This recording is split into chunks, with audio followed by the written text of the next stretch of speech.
Hi, good afternoon. My name is Eddie B and I am here today to discuss the different parts and functions of the motherboard. But before that, just to set proper expectation, I don't have yet the motherboard here with me. Literal na motherboard, wala po ako nun. What I did is, I printed out a picture of the motherboard instead para lang magkaroon ako ng idea kung saan ko siya makikita yung mga parts na yun and kung ano yung itsura nila para at the same time magkaroon ako ng idea na yun pala siya. Okay, so anyway, before I proceed discussing this, I would just like to start in providing the four major parts of the computer. The first one is the power supply. The second one is the motherboard, this one. Number three is the CPU, or the central processing unit. And the last one is the RAM, or the memory, which is the random access memory. Okay, so now I'll go ahead and discuss the different parts and functions of the motherboard. Okay, so this is my motherboard. Alright, so let's start with this one. Okay, to start with, we are going to take a look at this picture or this part of the motherboard. Okay, so this part of the motherboard is what we call BPC, or what is known as back panel connectors or connector ports. So in this part of the motherboard, it is divided into different parts as well.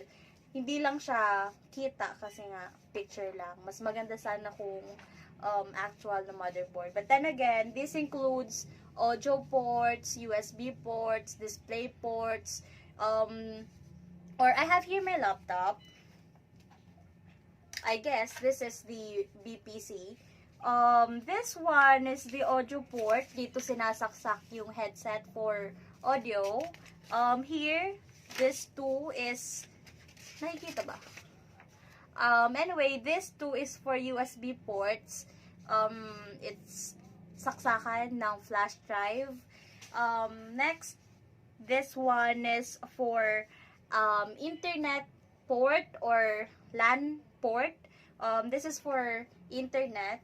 And this one is display port. Dito sinasaksak si HMDI, or kapag halimbawa ita-transfer mo yung display sa ibang monitor, this is what dito siya isinasaksak. This one is a USB port as well. So hindi siya kompleto, or I mean hindi siya ganon ng BPC sa CPU talaga, but then again, it's almost the same. Okay, so next one, this is the PCI. This one as well, PCI times 1. Next, this number 4 is PCI times 16 slots. Okay, this is 1 slot. This number 4 is 16 slots. Okay, next, number 5. Let me check.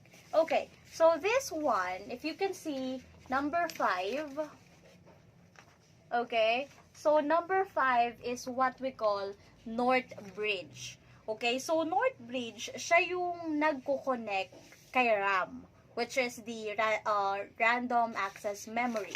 I'll explain the difference between North Bridge and South Bridge as we go along with these parts of motherboard. Okay, so this one, if you can see this, number 6, this is the CPU socket. Okay, I conducted a research, and base sa research na nabasa ko or na-watch ko sa YouTube, there are two kinds of CPU sockets daw. It could be AMD or Intel. The difference is that kapag ka ang isang processor is may hole or holes ang meron siya, that is AMD. Pero kung ano naman pins ang naandyan sa processor na yan, that is an Intel. So ayun, yun lang yung masashare ko tungkol kay processor. Next, this one.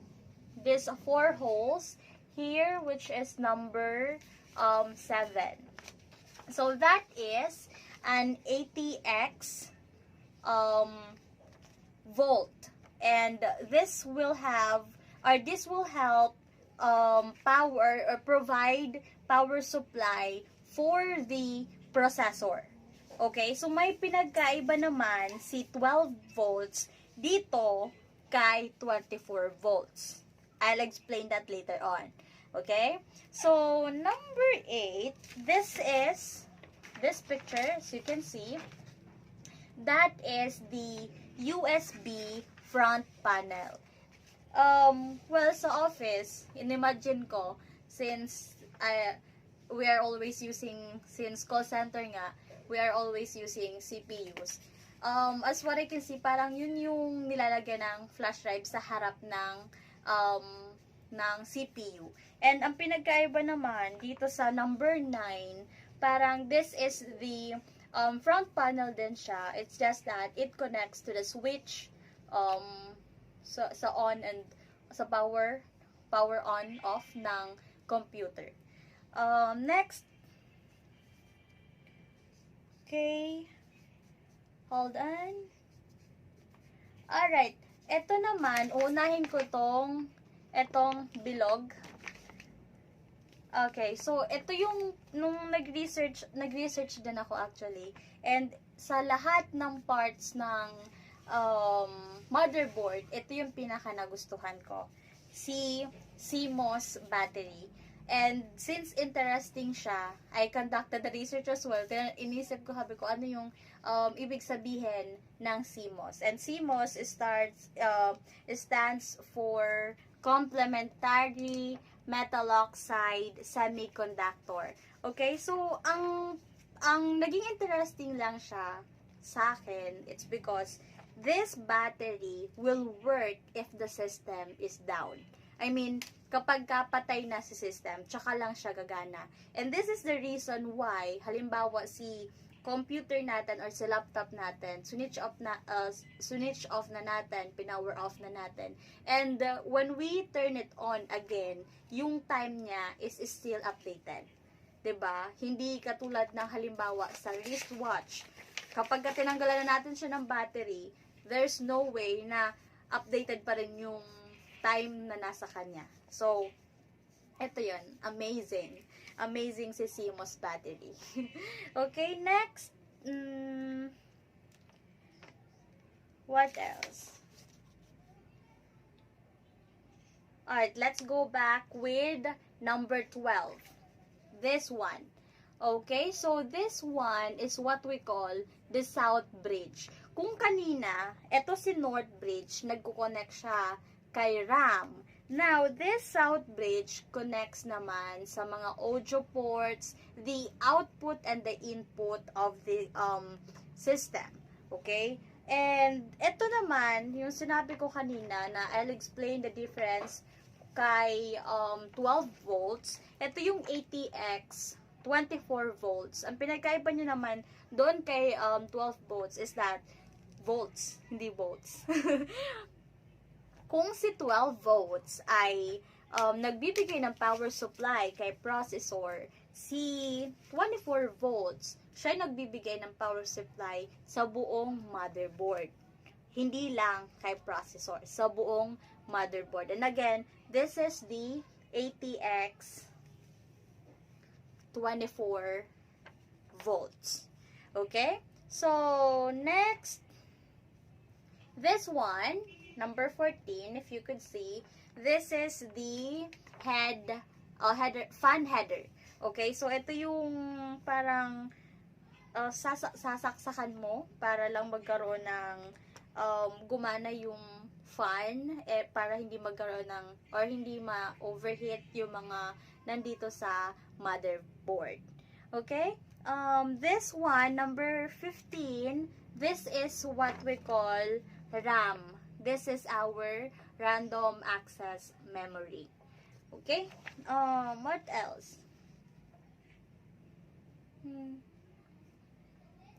Alright, so we're almost done. Well, honestly, hindi lahat pa, as of the moment, hindi pa lahat ng parts ng motherboard na to is really malinaw na. But then again, I'm doing my best to conduct some research para lang mas maintindihan pa siya lalo. And the more I search about it, the more na mas nagiging interesting ako. And I know naman na there will be really times na we're not going to understand it real time. It may take time para mas maintindihan natin ng mas maigi yung mga most especially sa akin, I don't have any backgrounds for this yet, and this is my first time studying this kind of this type of studies or course. So ayun, mas nagiging interesting ako, and I hope na by the next videos or by the next topics, it will be more easier to me since I am now having the learning to this type of course. Okay, so anyway, that's it for now. Thank you for watching and may have a wonderful day. Bye.